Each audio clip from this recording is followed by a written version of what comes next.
వంశీ, రాజేష్, నేను చెప్పిన పాయింట్స్ అన్ని అర్థమైనాయిగా మీ ఇద్దరికి? అర్థమైంది.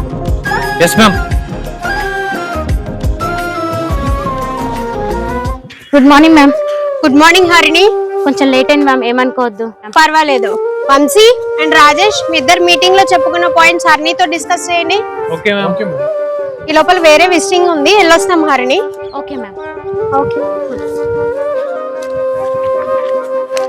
సార్, మీటింగ్ లో మేడం ఏం డిస్కస్ చేశారు చెప్పండి సార్. ఏంటమ్మా మీటింగ్కి రావడానికి బాగా లేట్ అయింది. అయినా మీ ఆడవాళ్ళు ప్రతిదానికి ఒక సాకు ఎదుగుతారులే. అయినా ఏంది నెలలో 10 రోజులు లేట్ వస్తావు? ప్రతిసారి మీటింగ్ లో ఏం జరిగిందో మేము మీకు చెప్తూ కూర్చోవాలంటే ఏముంది, సింగారు ఇచ్చుకొని వచ్చేసరికి లేట్ అయిపోయి ఉంటది. నేను చెప్పేది ఒకసారి వినండి సార్. నీ ఆఫీస్ ఎన్నింటికి? 9ంటికి. ఎన్నింటికి వస్తున్నావు నువ్వు? 11ంటికి. ఇంట్రెస్ట్ లేకపోతే ఇంట్లో కూర్చో, మా ప్రాణాలు ఎందుకు తీసేది? ఆయన ఏం చేస్తుంటావు 11ంటి దాకా? ఆగు నేను చెప్తా.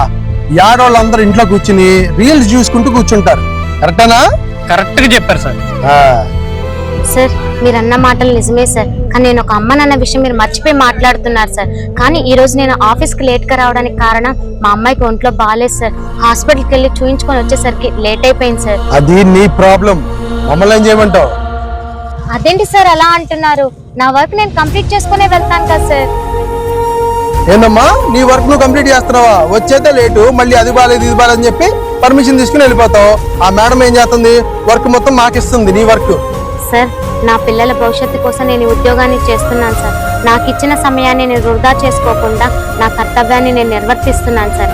నాకు మీలాగా సెల్ ఫోన్స్ చూసుకునే టైం కూడా ఉండదు సార్. అంతేకాదు సార్, నా కుటుంబాన్ని కూడా నేను బాధ్యతగా చూసుకుంటున్నాను సార్. అది మీరు అర్థం చేసుకుంటే చాలు సార్. సరే సార్, ఇంకెప్పుడు మిమ్మల్ని ఇబ్బంది పెట్టాను సార్, క్షమించండి. హరిణి, ఈ రోజు మీటింగ్ లో జరిగిన పాయింట్స్ మనందరం కలిసి డిస్కస్ చేద్దామా? సరే.